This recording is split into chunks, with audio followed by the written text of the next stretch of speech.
Odion Aikhoje, FIDE International Master of Chess, World Chess Olympiad gold medalist, Nigerian sports icon, and well, I would say basically a person who's had a very interesting career in the game of chess.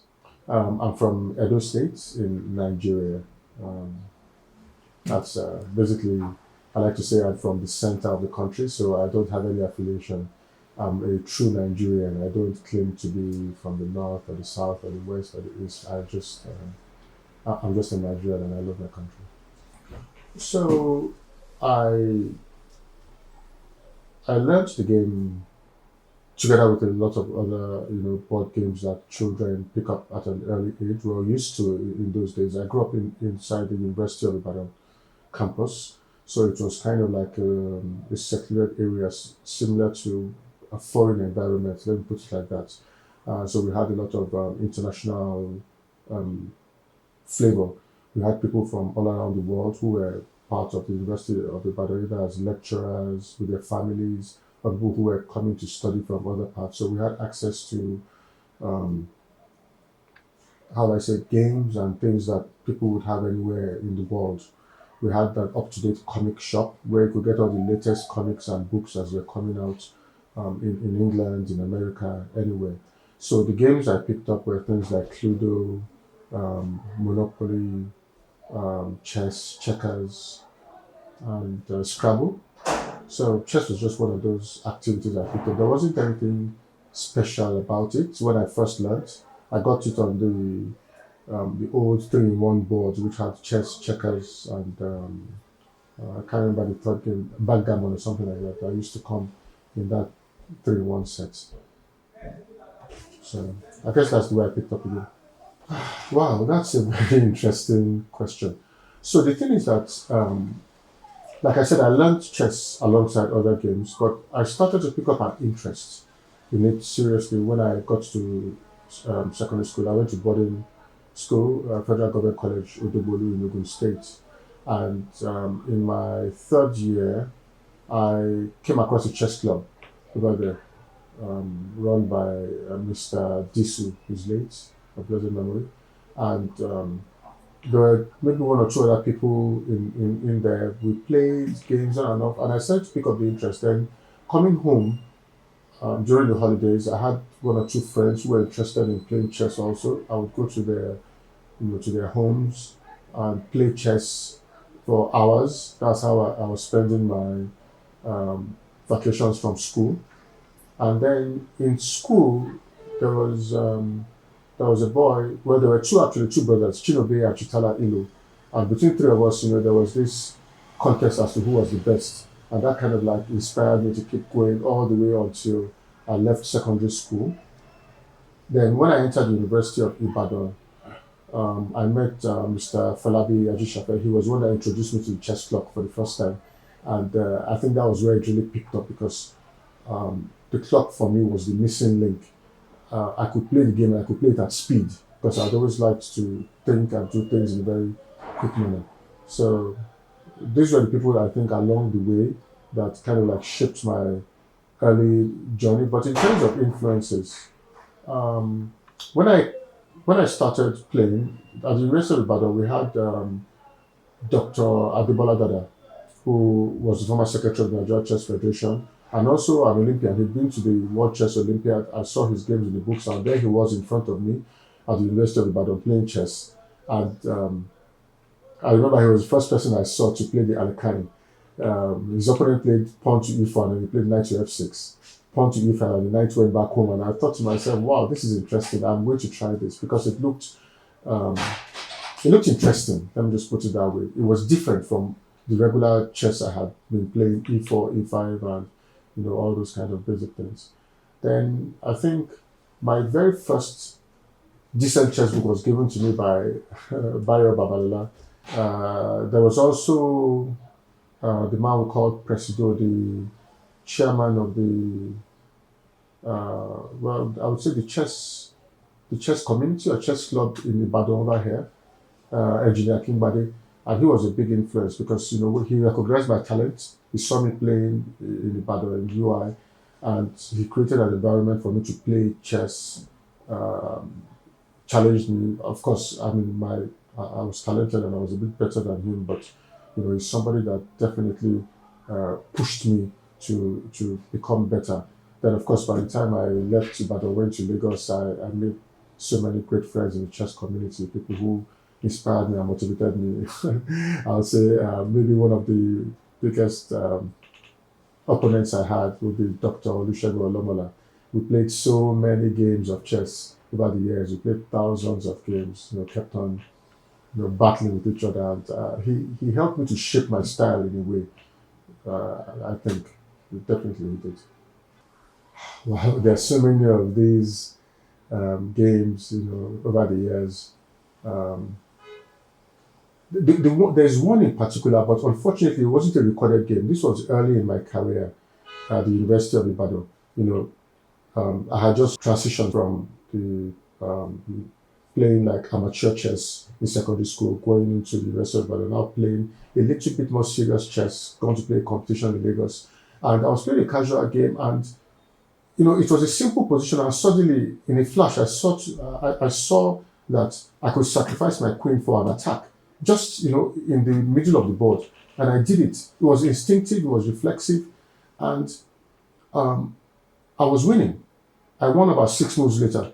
And the interesting thing is that afterwards, I looked at the game in detail, and my instinctive decision was correct. There was no defense from my opponent in about 5 or 6 possible variations. I didn't see that when I made the move, but it was intuitive. It was like I realized that this was the way forward. And after that, I noticed that trend in my games. I would be playing a position, and suddenly I would see that the way to win the game is to make a particular move. Afterwards, deep analysis would bear out that yes, that was probably the best move. The kind of thing that somebody would say, okay, you would use an engine to analyze, and after about 30 minutes, you come up with that move. Reflexively, the move comes to me. So, there was that game. There was a game I think I played in 1994 or so, against an Egyptian, Wala Sawat. They came for the zonals in Lagos. The Egyptians then used to come and oppress us, and he was one of the top Egyptians. And the position was dynamic, and then I played a move, c4, and his position collapsed. It was a memorable game because it's interesting when you're playing a game of chess and suddenly you make just one move and your opponent's position gives up. There was no obvious flaw before that, but with analysis afterwards, his position became untenable after just that single move. And there are lots of games.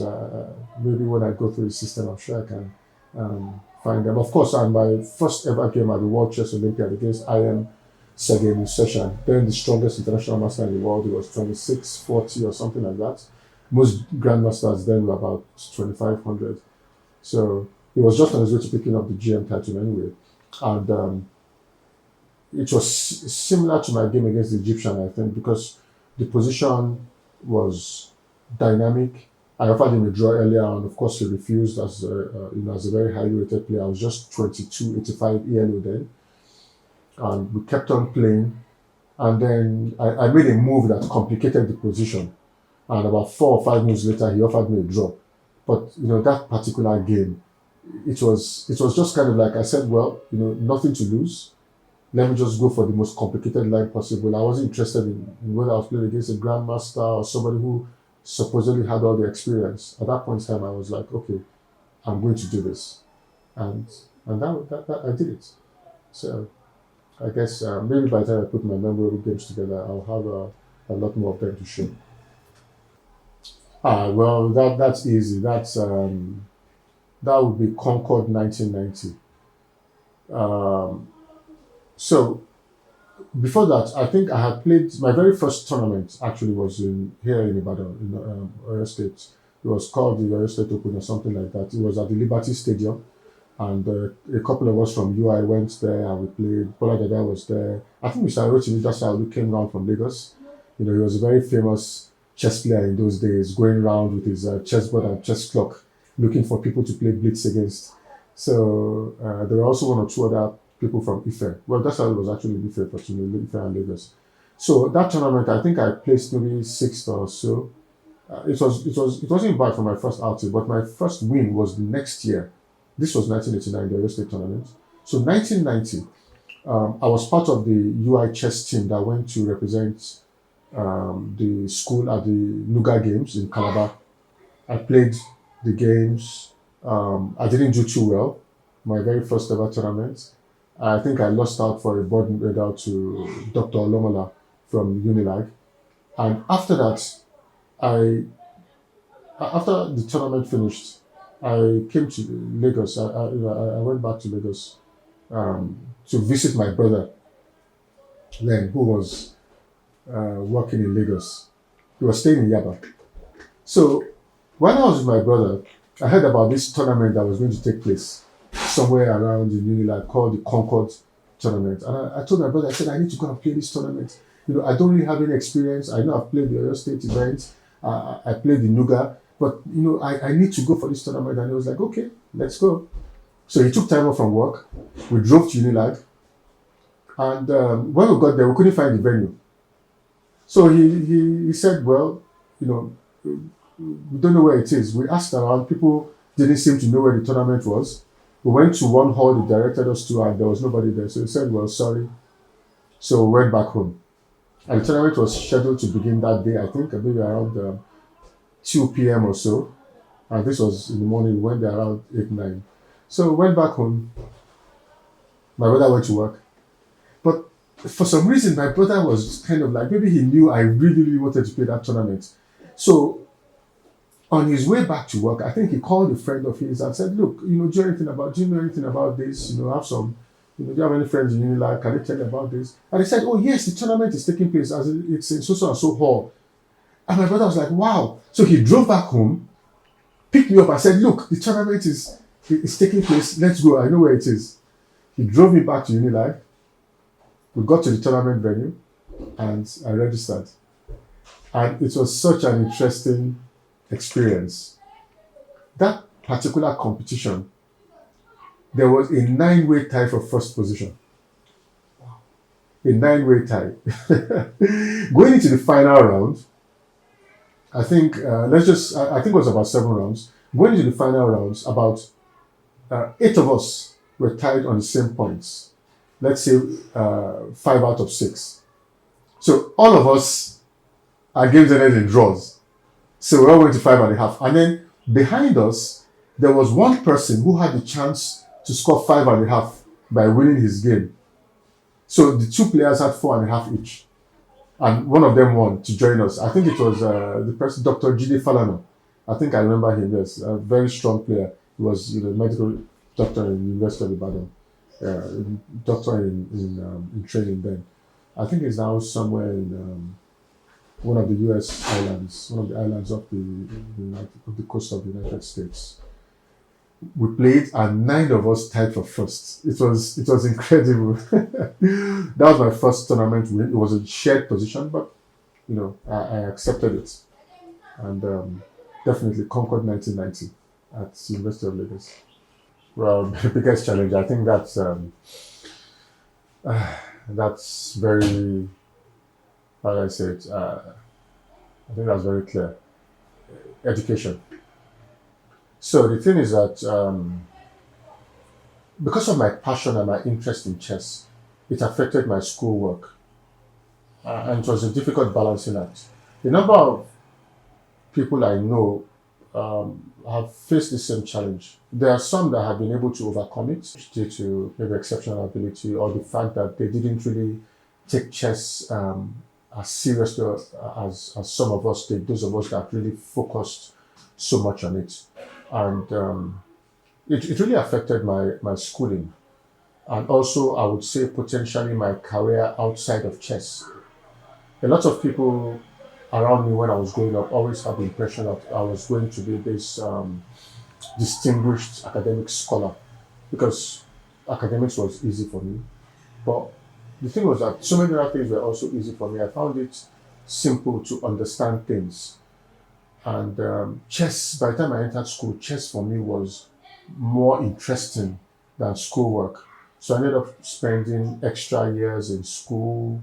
At a point, I honestly, kind of lost interest in schoolwork, and I developed more interest in chess. So I would prefer to go for tournaments and play blitz rather than going for exams and so on.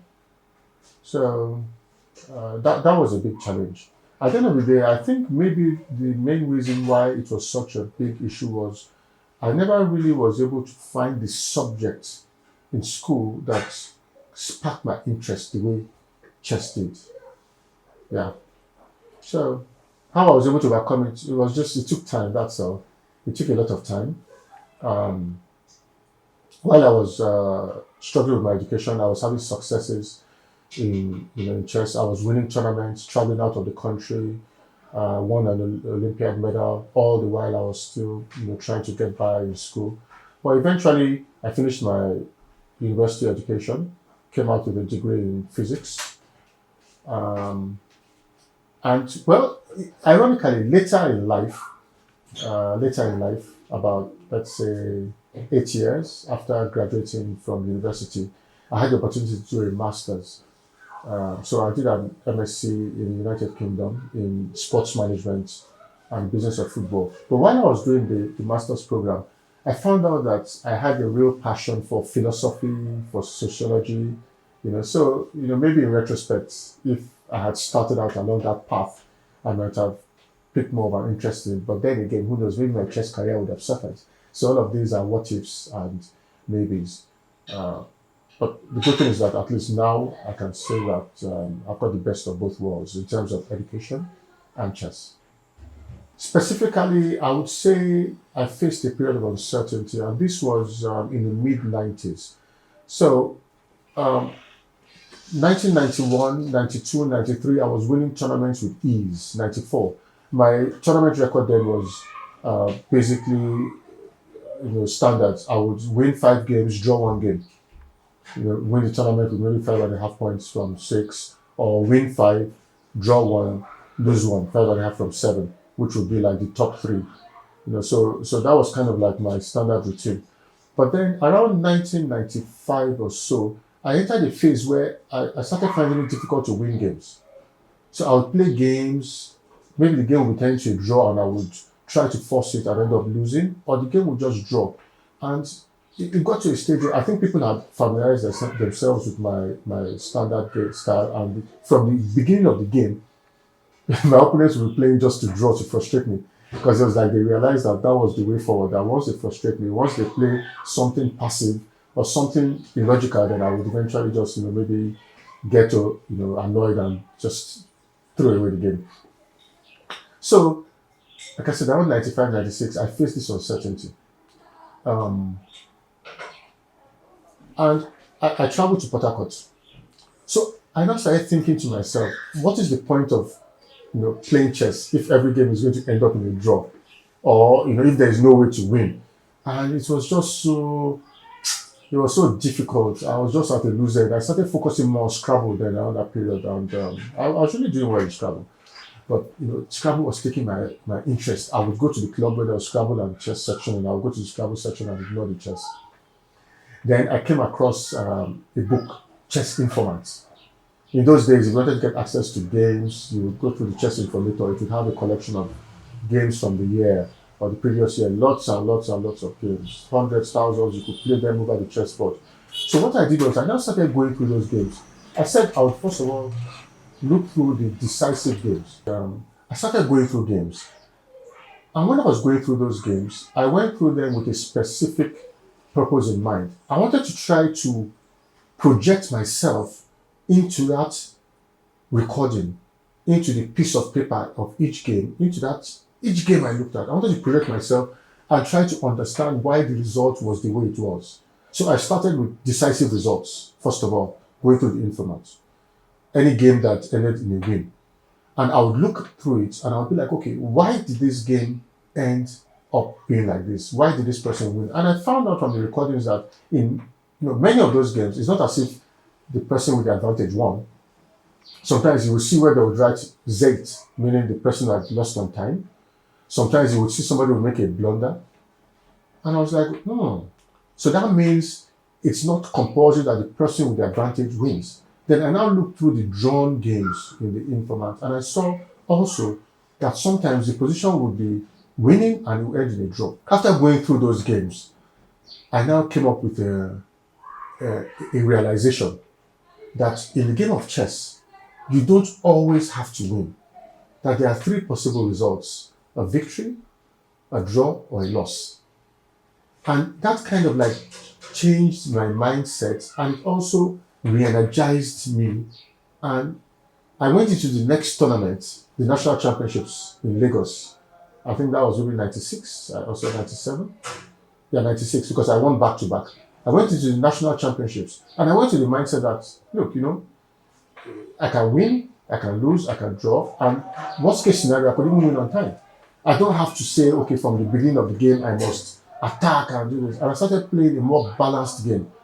And my opponents were just losing to me effectively because I was just playing solid, good chess. I won the tournament with ease. And next 2 years, I won maybe about 5 or 6 tournaments. So I think that was a period that really, I had a challenge. I faced some uncertainty in chess and I overcame it. My style is very unconventional. I would say I play a lot of blitz. Okay, let me rephrase it. I play a lot of games and I play through games. Going back to the 96 experience, like I said, when I went through the informant and I was trying to understand. So what I do is I play through games just to have an idea of what people are doing, and then I also play games myself because when I play games, I kind of like get match fit, so to speak. So I play, and each game I play, I reflect on it. Some people play blitz, very fast games of chess, just to for the adrenaline rush, so to speak. But when I play, I reflect afterwards and I think to myself, okay, what could I have done differently? So that the next time I play that same position or play against that same person, I have an idea how I can adjust and make changes. So that's effectively what I would say my major preparation is. Of course, if I'm going to play a tournament where I feel I'll be coming up against people who are familiar with my style, I might try to play something different just to say, okay, assuming I get into a different position, what do I need to do? But I don't really go for the style that people use where they go through journals and start preparing particular positions or particular openings. I just play all round chess. Well, good chess players understand the game. They know the basics. They know everything they need to do. They understand basic opening principles, how to move their pieces in the middle game, and how to prosecute the end game. Every good chess player should know these things. But I would say the great chess players understand chess. So when I talk about understanding chess, is that when you look at the board, when you look at the pieces, you should be able to see beyond those, that, okay, this is a bishop here. You should be able to see the possibilities, where the pieces can go to. I would say the television series, the Queen's Gambit, kind of like visualizes what I'm trying to say, where there are times when the main protagonist, the lady, is she wants to make a move and then she's looking at the ceiling and the pieces are moving. It's like they have a life of their own. So the idea is that for great chess players, the pieces should be able to come to life. The board should be able to come to life. Even if there is nothing happening, you should be able to visualize and see that there are possibilities. You see squares. You see things that can be. I think that's what differentiates the great players from the good players. Well, I just knuckle down, remember the fact that, I understand chess, and I think I should borrow from the words of Roger Federer, the tennis great. And he was asked a similar question about, how do you manage to cope? You Grand Slam, you're serving for the match, or your opponent serving for the match, or, then you double fault or you lose a point. And he says, look, that point is gone. You go to the next point. So likewise, what I do is I just relax and I move. If I make a move which I feel is a bad move, I don't think about it. It's come, it's gone. I deal with the consequences, and I anticipate, okay, what is my opponent going to do? Then how do I move forward? So when in a high pressure game, it's just about saying, okay, look, make it, take one move at a time, wait for your opportunity. Opportunity will always come, and be ready to take the opportunity when it comes. And worst case scenario, even if you can't win, worst case scenario, the game ends in a draw. No victor, no vanquished. That's the way they say it. So it's just about keeping to the principles. Of course, there's a little bit of ego involved. Uh, I was thinking to myself that someone like Roger Federer, also maybe he's serving for the U.S. Open, and his opponent is resisting. He'll probably tell himself that, look, I am Federer. I've done this 15 times, so why should I be bothered if my opponent is making it difficult for me? I've done it before. I know I can do it again. So likewise, I also tell myself that, look, I have been there, done that. So it's not new, and I can get the job done. Well, I would say, well, I mean, I'm past the time when I was a professional chess player. I'm more of like an administrator now. I'll call myself a part-time chess player. I do participate in tournaments when I have the opportunity, but I would focus more on assisting in organization and management of chess. That's more or less what I spend my time on. But in terms of professionals, I would say for those that decide to take chess as a professional activity, it will be the same as in any other sport. You have to find a balance between your work life and your personal life. The thing is that when you are involved in any sporting activity, there are the peak years. There are years when you're at your prime. In physical activities, you say it's from your teenage years to maybe like your late 20s, early 30s. But in chess, the span is a lot longer. You can be active professionally up into your 40s, 50s. So um, I would say for chess, when you are playing the game, you are playing. But once the game is over, maybe you can then focus on other things. People around you, activities, recreation, things like that. So you leave the chess on the board and then you move to other things. It's a difficult balance, but it's the same as any other professional activity. When you are really in your prime, then you could say it's about 80% to your activity, 20% to personal life. But by the time you start to, move away from your active years, it's not so much of a challenge balancing them out. Well, in terms of activities, games, like I said, I used to play Scrabble, not really so much anymore. Nowadays, I like to play online poker. It's really fun. Um, I've always been into computers, so I kind of like keep up to date with all the latest trends in information technology. I'm a bit of a jack of all trades. Uh, I do tech, I do business. Um, I can't really engage in physical, activities anymore, but I do like to walk when I have the opportunity. When I was much younger, I used to play basketball. I played up to professional level actually. If not for the fact that chess again was easier for me, I would probably have, who knows, I might have ended up in the NBA because people were saying that I had the potential to go all the way in basketball. Tennis also, I used to love playing tennis a lot. Those were the main activities I would say I was focused. Of course, on pool. Well, I can't play anymore, but ball, pool, and snooker. Wow, I played those games up to a very professional level. Again, if not for chess, who knows where I could have ended up, with snooker. Who knows? But right now, my main activity is just being on my computer, keeping up to date with trends, business development. I dabble into a bit of website design every once in a while. I consult also for people who are trying to find answers to different things, just general solutions. I would say when I started my career, when I looked up to people that I saw in Nigeria who were achieving things, people like Talani Owoshina, um, Raman Augusto. You know, these were people that I saw firsthand playing creative chess, very creative chess.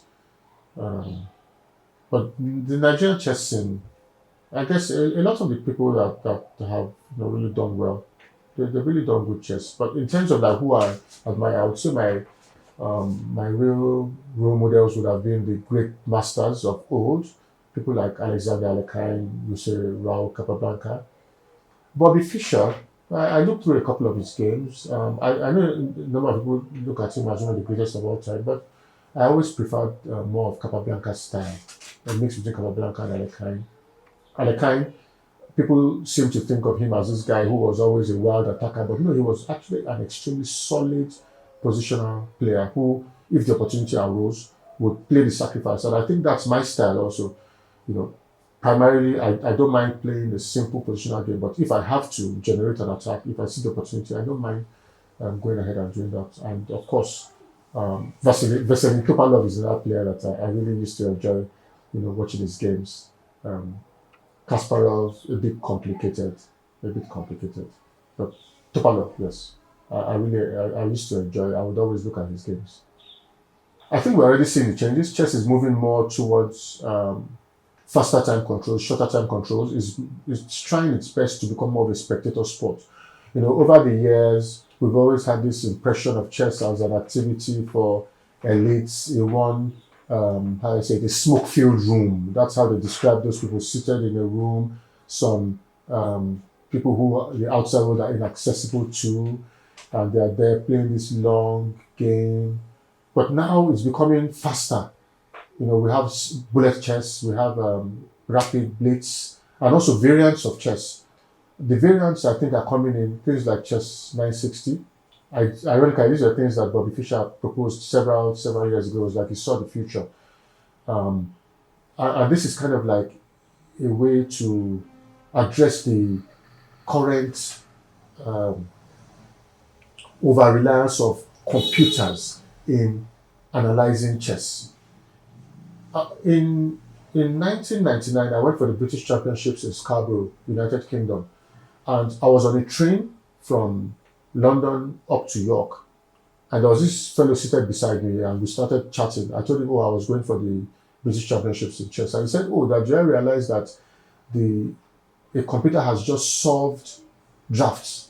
I was like, oh, really? He said, yes, this was in 1999, that a computer had now become the world champion, because now every possible move in drafts has been computed by the computer. And I said, well, chess, I don't think we're ever going to get that because of the number of branches. It's almost infinite. I said, well, who knows? This was 25 years ago. We are now at the stage where we are hearing that computers are already beginning to solve certain aspects of the game. For example, 4-piece games, 5-piece end games, that computers have solved every possibility. But the totality of the game of chess, I don't think can ever be solved by computers because the branches are infinite. However, the idea of random chess or starting positions being changed defeats the over-reliance on computers, because if your starting position is not known to you, then you can't go on the computer and say, okay, I'm going to prepare for every possibility in the opening, because you have no idea where the pieces are going to be starting from.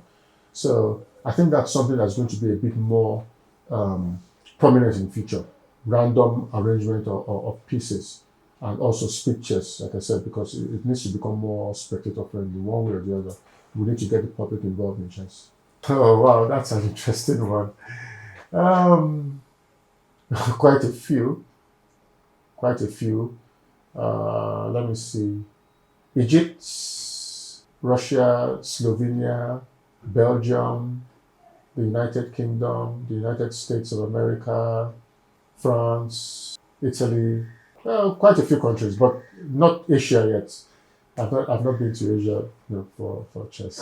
I'm down under. I think these are the two continents that I've never visited, but I've visited a lot of other countries, both on the African continent and other places. All the trips have been exciting. They've been interesting. I really enjoyed my time in Slovenia, though, during the Olympiad in 2002 in Bled. It was really, really interesting. It was cold then. It was getting towards winter, but I really loved the country and the people. It was really fun. It was interesting. Probably Boyega Adebayo, Little B, because in the way I came in the 90s and kind of like pushed the people in front of me aside, he came in a few years after me. He's like 3 years younger than me, and he was this opponent that was always difficult for me to play against, because I was so used to playing against all these guys with their older styles, and he came in with a fresh approach, very technical, very solid. So whenever I play against him in tournaments, even up to now, whenever I play against him, it's always going to be a very difficult game. I know that. So I would say he's probably been the toughest person that I've played on a consistent basis. Of course, I've not really played in a number of countries on a regular basis, so I can't say I have like tough opponents, because I've played so many random people. When I was in the UK for about 3-4 years, I can't really say there were any difficult opponents because I won a lot of tournaments. Well, of course, I guess everybody would say the Olympic medal because that's the pinnacle of sports. Anybody that's won an Olympic medal would say, yes, this is it. Because I won gold at the World Chess Olympiad here in 1998, the 33rd World Chess Olympiad, and our Olympiad is equivalent to the Olympic Games effectively in terms of sports because it's the pinnacle of achievement. This is where you compete against the whole world. So yes, that my individual gold medal I won will probably be the biggest single achievement. And it's the one that everybody remembers and mentions. Anywhere they go, they're like, okay, Olympiad gold medalist. It's in the history books. But there have been so many other little, awards over the years that I've really appreciated. All Africa Games gold, I really, that one was important to me, even though it was after the Olympiad. But it was important to win that particular event. And also the national championships, I won 3 times and I retired the trophy. They gave me the original trophy for keeps, and they now brought a new one in. So that was also significant. It was the first time it had been officially done in the country where somebody would win a competition 3 times and they would say take the trophy, because before then you take the replica and then the trophy you would take it and return it the next year. But this time I took the replica and the original trophy at a ceremony, and yes, so I guess the Olympiad gold has to be it. That's the medal from the World Chess Olympiad. So, Elista 1998. One for the records. Well, in terms of the direction one decides to take in chess, it is important to define what one wants to achieve. So, for example, if somebody decides that okay, they want to be a professional and really try and get to the pinnacle of chess achievement, which is to become a grandmaster, then it's essential to have a mentor, to have a coach, to have a trainer, because it's not a task that can be achieved individually. There have to be people around to guide, the person. It doesn't matter how much talent you have. You need to have somebody to rein it in, to let you know that okay, yes, you are good, you are fantastic, but at a particular point in time, you have to try and moderate or you take this step, so to speak. But for people who are playing maybe casually or who just want to play chess to become better, maybe in their thinking, or people who just play chess because they love the game, it's not really essential to have a mentor, I would say, or a coach. And this is where, as we alluded to before, the idea of professionalism comes in. I've always advocated that, there should be some kind of definition of professionalism in chess. For me, being a professional in sports means that you are you can receive a contract, or you receive a contract to participate in a league or to participate in some kind of competition. That means you are a professional. You get paid for your activity. Amateurs don't get paid. So if you are going to be a professional, then you definitely need to have a coach and or a mentor. My advice to any upcoming chess player out there, young or old, who feels he or she wants to build a career in chess, would be to do a frank assessment of what you want chess to do for you. Do you want to participate in chess so that it can become like a job through which you can earn money? Or do you want chess to be something to help you to grow as a person by shaping your thought process, helping you to concentrate more on other activities? Or do you want to participate in chess so that you can become a recognized chess player, go for titles, International Master, Grandmaster? My advice is to first of all determine what you want to do and what you want chess to do for you. Then when you have come to that decision, pursue it, with vigor and with dedication. I think that's the simplest way of putting it. You have to first of all know why you want to participate in chess. this is what I always say to people. I know myself, so because I know myself, I'm able to interface with other people. Because if you don't know yourself, if you don't know what you want, if you don't know what makes you tick, then it's difficult for you to, how do I say it, to be able to engage in any activity that involves interaction with people out there. Well, looking back, I would say what I think really stands out for me is being able to put Nigeria on the map, not from a personal perspective, but being able to create an environment where if you go somewhere and say, I play chess, they say, oh, yeah, oh, Nigeria. Yes, so we've heard about Nigeria. That, yes, Nigeria and Nigerians are known for achieving in chess. Um, I've always been of the mentality that there's nobody out there who is better than me. We're born equal. It doesn't matter if you're white, black, yellow, red, whatever color it is that we decide to see. We have the same hearts, the same lungs, the same internal organs, the same head, the same brain.